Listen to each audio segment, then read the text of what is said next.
Let's call our last speaker today, last but not least. He is a successful entrepreneur on a mission to help 1 million entrepreneurs, just that, right? He is the author of this absolutely great book, Find Your One Word, and is a rock star on YouTube with more than 700,000 subscribers. Ladies and gentlemen, please give a warm welcome to Evan Carmichael.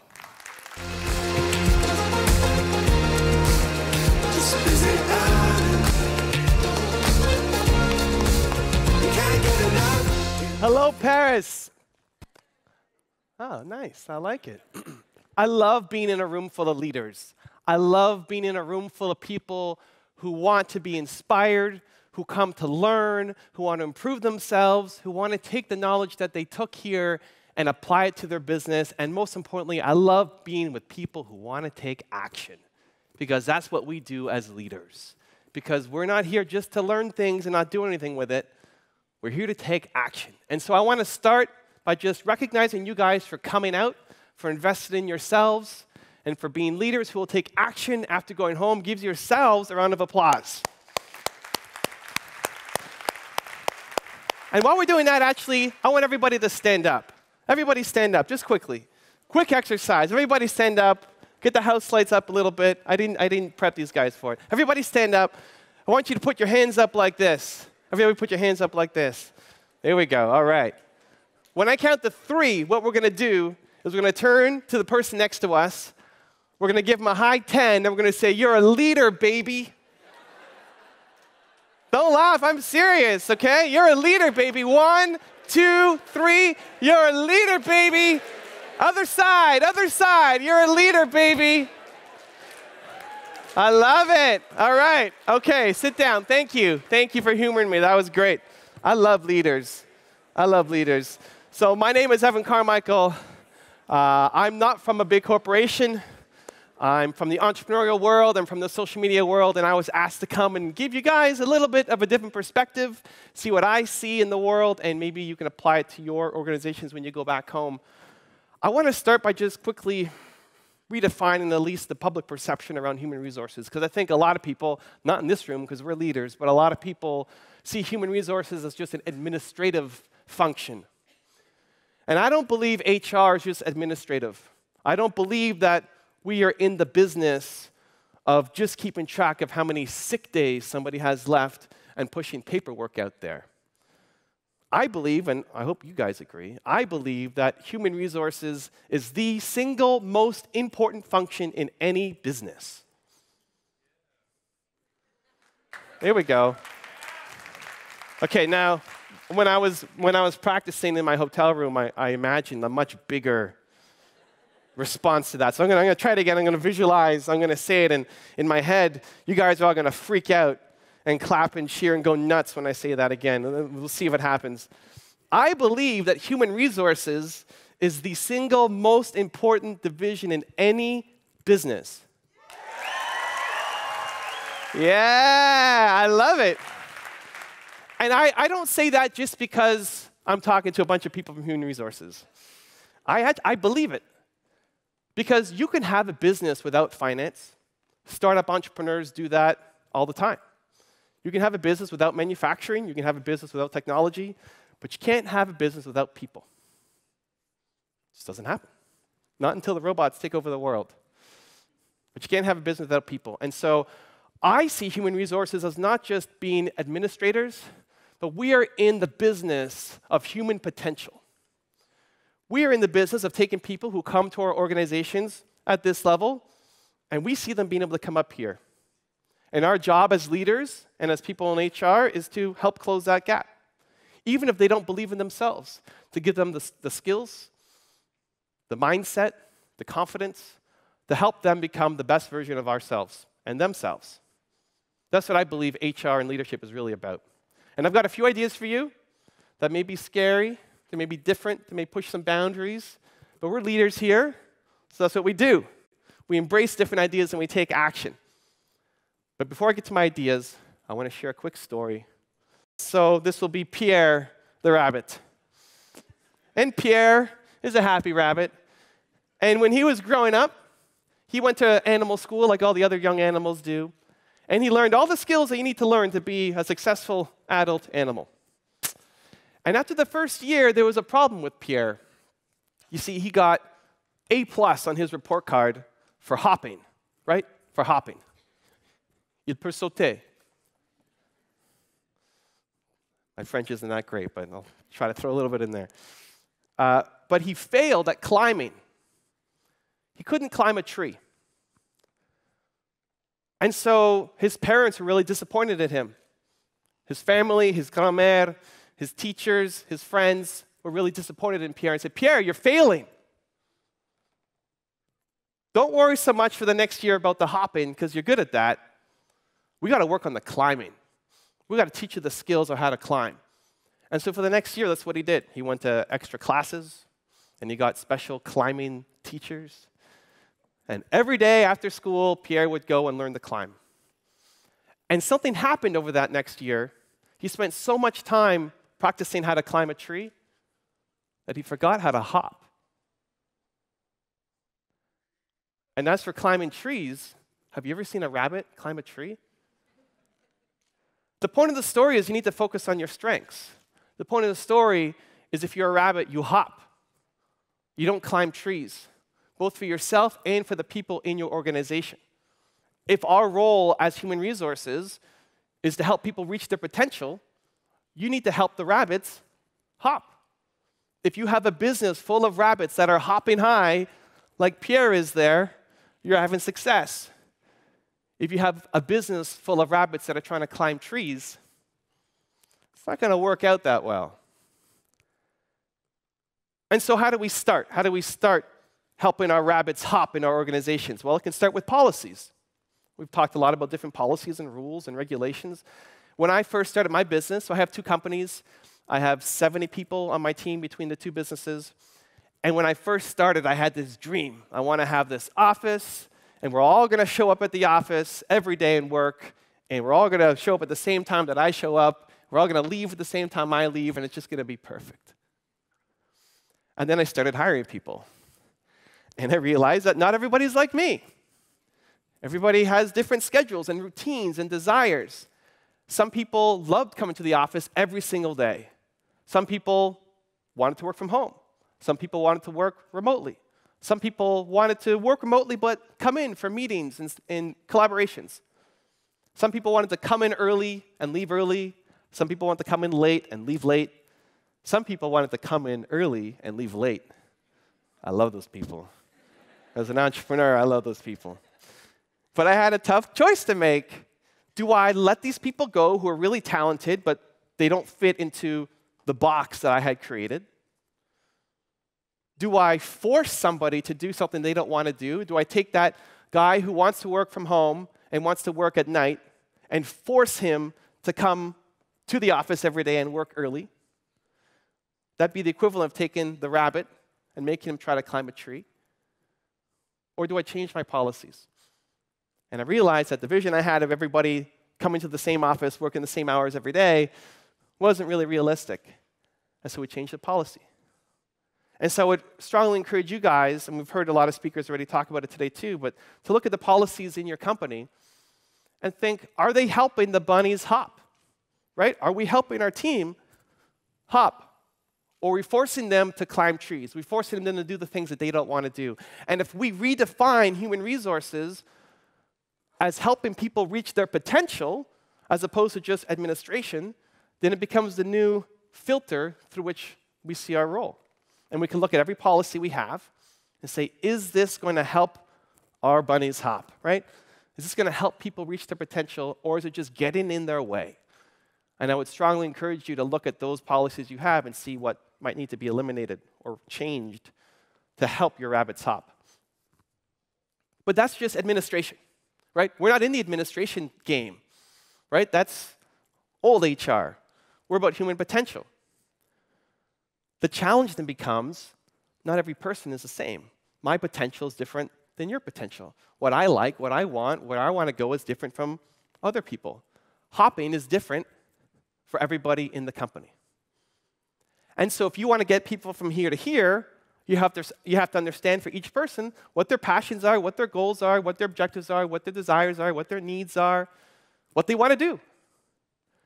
And we have a lot of those tools already built into traditional human resources. We have our annual meetings with them, do have our performance reviews. We've got a lot of things kind of already baked in. And we try to create a culture of openness and understanding and fairness, and you can tell me anything. But no matter how great a culture you have, there will still be things that the people on your team will not tell you. And it may not even be because they're trying to hide it from you. They just may be embarrassed. They may not think it's relevant to their job. They may not see how it fits into their growth path. There will just be things that they won't tell you, that you won't know. You won't have the information. They may tell their friends, they may tell their family, they may post it on social media, but they won't tell you. And that becomes a problem. If we're in the business of helping people realize their growth, we need to have the information to help them get there. And so I would tell you that if they are out there posting things about themselves, their lives, their passion or interests on social media, then you need to be there too. And you need to be there following them. I would suggest that you follow everybody on your team on every social media channel that they're a part of. If they're on Twitter, you follow them on Twitter. If they have a YouTube channel, you subscribe to their YouTube channel. You follow them on Facebook, on Medium, on Snapchat, on Instagram. Everywhere they are, you want to be. Now, some people say, well, that's an invasion of privacy. They're posting on Twitter. It's public. Everything is totally out in the open. It's hard to get more public than Twitter. Some people say, well, what if I discover something bad? If somebody goes out to a party and gets drunk and then shows up to a meeting with a customer the next day, how do I handle that? Well, how do you handle any difficult situation as a leader? Use your heart and use your head to make the right decision. But the answer isn't to just ignore it. There's this wealth of information out here that the people on your team are sharing about themselves, their interests, their passion, desires, and you just don't know about it. You only have a small section of the information, and you can't make the best decisions without the best information. And so I follow the people on my team on social media. I'll give you a couple examples of how it's worked out. I had one guy who asked for some time off. Hey, Evan, I need a week time off. Personal reasons. Great, no problem. He posts later on social media that he's going back to his mother's hometown to stay with her for a week because she's really sick. He's got to look after her. And I reached out to him and said, hey, I heard about your mom. I didn't say, I found it on social media that you posted about your mom. I just said, I heard about your mom. It's really sad to hear. If I can be of any help, any resource, let me know. If you need more time off, let me know. If you want to work from your mom's city for the next little bit, let me know. We'll figure it out, because your mom is important. She's important to you, and therefore she's important to me. And he didn't go into the details with me because maybe he felt embarrassed, he felt it wasn't relevant. But when I found out about it, it made it easier to help him, and then he is so grateful that the company cares enough about him and his situation to do the best we can to help him out. Second example, a guy on my team posts on social media that he's so grateful that he's able to improve his English recently. I didn't know he wanted to improve his English. And again, these are people that I meet all the time, right? It's not like I'm meeting them once a year and we have no context in between. I'm constantly meeting with the people on my team, but there's still information that they just won't bring up because he just may not think it's relevant to his job function or his potential path. And so I found out that he was grateful for being able to practice his English. I said, this is great. See, for him, English is hopping, right? He wants to get better at English. In my company, we're English speaking only. Every piece of content we create is in English. All of my YouTube videos are in English. The books are in English. And so if he's able to improve his English, it doesn't just help him on his path, it helps my company as well. And because I found that on social media, I was able to help him. Do you want an accountability partner? Do you want to match up with somebody in the company and have regular conversations? Are there courses or classes or books or DVDs that I can buy for you to help you improve your English? And one, he's really appreciative of the tactics, of like, here's a plan for you to get better. But even more important is he understands that I have his back, that I care about his path, that I care about where he wants to go. And I found out through social, where otherwise he would never tell me. One last example, a woman on my team posted on social media that she was looking for opportunities to be a public speaker. She wants to improve her speaking skills. She's nervous to speak. Again, she never told me. It's not part of her job right now, what she's doing at my company, speaking. So it makes sense that she wouldn't tell me in our performance reviews and any meetings. But finding that out at social media allows me to create a path for her, because for her, speaking is hopping, right? I need her to hop. I could try to force somebody to be a speaker. They're not going to have fun, right? It's going to be climbing a tree for them. But for her, that's what she wants to do. I have the information. I can make a great decision. So I have a YouTube channel. How about you join me on my YouTube channel? And she did 5 to 6 videos with me. I'm speaking at an event in September in my hometown of Toronto, Canada, and I convinced the organizers to allow her to have her own little section of it. Now, she's not the keynote, and she's not getting paid either, but she's scared, and she's nervous, and she's excited. She gets to do the thing that she wants to grow and learn. And it helps my company too. Having somebody who can deliver a speech, who can communicate better, helps my business out as well, even though it wasn't originally on her career path. And so I would encourage all of you to pay attention to what your team is talking about on social media. A lot of it's going to be irrelevant, but the more you get to know what your team cares about, the more data points that you have, the better decisions you can make.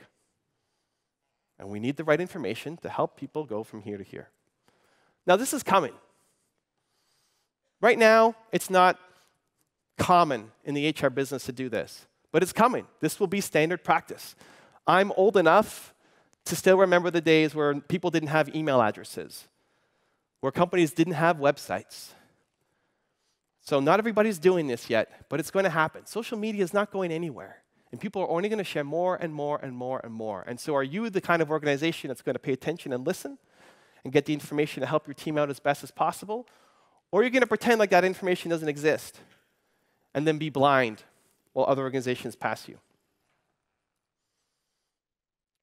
The last point I want to touch on is I want to talk about you guys a little bit, because everything that we've talked about so far at the conference has been about the employee journey, all the people that you care for and are underneath you. But I want to talk about your journey as well, because you're important, and the work that you do is important, and your journey needs to continue forward as well. I want to talk about CEOs quickly. I love CEOs, but there's one thing that CEOs say that bothers me. CEOs will always say, our most valuable resource is our people, right? Our most valuable resource is our people. Well, that means you guys manage the most valuable resource in every company. So why are you not getting more respect? Why do more CEOs not come from human resources? In North America, at least, I don't know the European data, but in North America, the #1 path to being a CEO is through finance. You're in finance, that's your best shot at being CEO. Number 2 is operations. Number 3 is sales and marketing. Number 4 is outside the business. And then way down on that list is HR. We shouldn't be laughing. We should be upset. If the CEO of your company left, your business, your company is more likely to hire somebody from outside the company than from HR. And you manage the most valuable resource in the business. To me, that's crazy. And so instead of complaining, because leaders don't complain, we don't complain, we make changes. Mahatma Gandhi said, be the change you want to see in the world. So that's what we do. We make the change. And if you want people to take you more seriously, then you start by taking yourself more seriously. To really feel that you manage the most important resource in the company. To fight for the resources that you need to be successful and to implement the programs that you have. How many of you guys learned something at some point in this conference that you're going to take home to your company? Put your hand. You learned something at one of the events that you're going to take home to your company. Great. And how many of you, even before you came here, had other ideas that you want to put into your company that you haven't implemented yet, but you have ideas, you have a vision for what you want your team to look like at your company? Great. So pretty much everybody. You guys are all thought leaders. You're not just a cog in a machine. And so I would encourage you to share that. To not just share it with, keep it in your head or just share it with your team, but to share it publicly, openly. Because I want to see more CEOs come from human resources. And so I want to encourage you not just to follow your team on social media, but for you to be active yourself on social media. I want you to find the platform that best fits you. If you like being in front of a camera like I do, you go YouTube. If you like writing, you can go LinkedIn. Find the platform that best suits you, because until HR professionals start standing up for themselves and letting their voices be heard, they're not going to get the respect. So we can't complain about it. We got to make a change. I want to see more CEOs come from HR. I want to see more HR professionals be keynote speakers at events. We've heard from some great ones today, but this is an HR conference, is what you expect. I want to see HR professionals keynoting sales and marketing events, because sales and marketing has to care about the people. I want to see HR professionals keynoting finance events, because the business isn't just about the numbers, it's about the people. I look out here, we all did the, you're a leader, baby. I see a bunch of leaders. I see the future keynote presenters across all different industries. I see future CEOs sitting before me, if you guys are willing to take the action. And so as much as we focus on our team and helping them hop, oh, the slide's gone. Helping them hop, I still see Pierre here in front of me. Let's put Pierre back up. As much as we want to see our team hop, there he is. I want you to also focus on your journey and understand that you've already come so far, right? You started at the bottom, you're here now, but you still have a long way to go.